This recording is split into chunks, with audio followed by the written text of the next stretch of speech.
FLM, wide open thinking, world-class work, and far-reaching results. Now with locations in Minneapolis, Columbus, Indianapolis, and Washington, D.C. A strategic marketing and communications company dedicated to serving clients who specialize in the business of agriculture and the life of rural communities. Thank you for joining us for our Agri-Pulse Washington Week in Review. I'm Spencer Chase, joined as always by Agri-Pulse Senior Editor Phil Brasher, discussing the week that was, agriculturally speaking, in Washington, D.C. And in Washington, D.C. this week, the agricultural discussion was a little bit limited, but a lot of things that could impact future agricultural discussion happened this week. Big news coming out of Washington, just in general from Capitol Hill, has been movement on President Trump's cabinet picks, or sometimes lack thereof in terms of movement on the cabinet picks. This week, we saw a new Attorney General get confirmed, as well as a new Secretary of Education. So we're seeing some movement through the Senate on some of these cabinet picks. But Phil, we heard today officially from Senator Debbie Stabenow, who had a meeting with Sonny Perdue, who is Trump's pick to lead the Department of Agriculture, that she looks forward to a confirmation hearing once it can be scheduled. Right. That's the big question. It's just it's a big mashup here in the Senate. Primarily because of the Democratic resistance, fighting and dragging out not each, but many of these debates on these nominees as possible. It looks like it's going to be probably early March before Sonny Perdue gets his hearing over in Senate Agriculture, and that's simply because it's unlikely next week. The week after that, President's Day, the House and the Senate both are in recess that week, and so you come back and you're looking at the February the 28th, the earliest point they could have a hearing, probably. So early March. I think it'll move pretty quickly once he gets that hearing. The chairman of the committee, Pat Roberts, told me that the biggest issue is the backup at the FBI in terms of doing background checks. Mm-hmm. And Phil, obviously we focus on agriculture policy for the purpose of this program, but let's zoom out a little bit here and look at just the broader cabinet selection and cabinet approval process that's going on in the Senate right now. We saw I would venture to say, two of Trump's possibly most controversial picks in cabinet nominees, Betsy DeVos to lead the Department of Education, and Alabama Senator Jeff Sessions to be the new Attorney General. Both of them were confirmed, but we saw a little bit of the playbook for the Democratic Party going forward on, what could potentially lead to even more of a slowdown is more of these cabinet picks are confirmed. Right, and you're going to see it with some other nominees that are very important to agriculture. Yeah, there are two things really going on as far as the Senate Democrats and the resistance they're putting up. Their base is very angry, and they are demanding that the Democrats in Congress and in the Senate right now resist these nominees as strongly as possible and resist President Trump.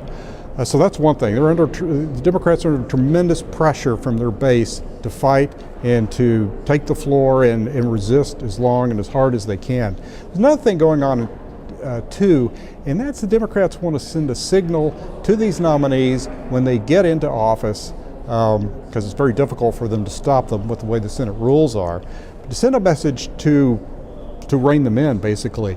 The Senate Democratic leader, Chuck Schumer, today said they want to put constraints on these nominees, whether it's Betsy DeVos at Education or the Attorney General, or some nominees coming up, Andy Puzder at nominee for Labor, and Scott Pruitt at EPA. And Phil, based on the tea leaves you're reading, it doesn't appear that Perdue is going to be an overly controversial nominee, but in terms of nominees that agriculture might want to pay attention to, Pruitt, Puzder, there's some potential controversy here ahead of some of Trump's cabinet picks. For many in agriculture, those two, Andy Puzder at Labor and Scott Pruitt at EPA, are probably even as important or more important than Sonny Perdue and USDA. There are already calls for Andy Puzder to withdraw his nomination for the Labor Department. His nomination was actually announced back in early December.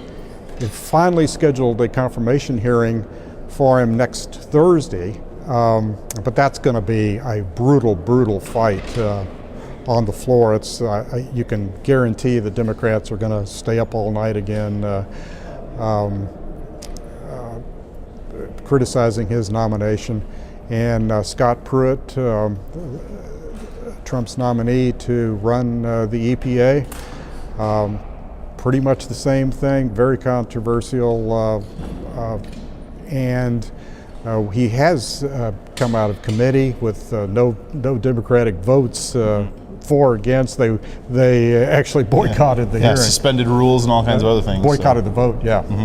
So I want to zoom out a little bit from Capitol Hill here and look over at Department of Agriculture. If you'll remember, shortly after President Trump was inaugurated, Chief of Staff Reince Priebus issued an order to all of the government agencies to, hey, maybe pump the brakes on some of these new rules and regulations, give the new Trump administration staff the time to overview and review, some of these new rules and regs. And so as a result of that, we saw some movement out of the Department of Agriculture this week. Official announcement that the effective dates on rules, the GIPSA rules as well as organic animal welfare rules, delayed for the implementation dates are delayed on those. Also have a comment period now on the GIPSA rule. And Phil, a lot of people are wondering, is this a chance for the Trump administration to maybe shift the policy there in those rules, or is this simply just a delay in the effective date? Really, the answers remain to be seen there.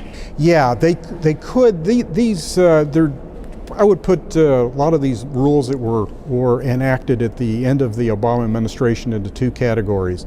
One group is ones that the Republicans in Congress could possibly eliminate through votes in the House and the Senate. Those have to be ones that there is very strong unified Republican opposition to. There's another category, and I would say both of these rules, the livestock marketing rule, the GIPSA rule as it's known, and the organic animal welfare standards, those are likely to be a little more, the politics is dicier on those, and so USDA may have to go through, if they want to change them, if future secretary, likely to be Sonny Perdue, wants to change them, they have to go through a very laborious process of taking in notice and comment and so forth. So that'll be interesting to watch here in the months going forward, because the effective dates were only pushed back 60 days in the case of both of these rules. So we should have a better idea by end of April, end of May on both of those rules.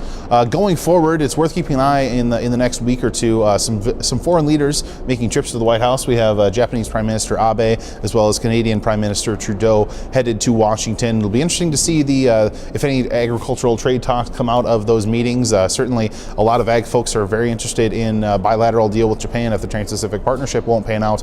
And what does President Trump and Prime Minister Trudeau have to say about NAFTA and possible renegotiations of the North American Free Trade Agreement? So interesting things to keep an eye on there, and we'll be sure to keep that all covered at Agri-Pulse.com. For Phil Brasher, I'm Spencer Chase. Have a good one.